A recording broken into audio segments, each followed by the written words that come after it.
বাংলাদেশে কোনো রকমের মফ কালচার আর থাকবে না।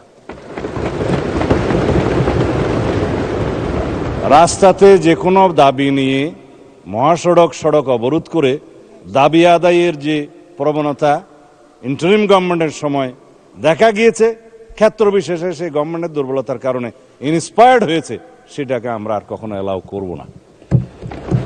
গণতান্ত্রিক প্রক্রিয়া হিসেবে দাবি থাকবে, সেই দাবির জন্য সংশ্লিষ্ট কর্তৃপক্ষের কাছে, মন্ত্রণালয়ের কাছে, ডিপার্টমেন্টের কাছে অবশ্যই দাবিনামা স্মারকলিপি দেয়া যাবে।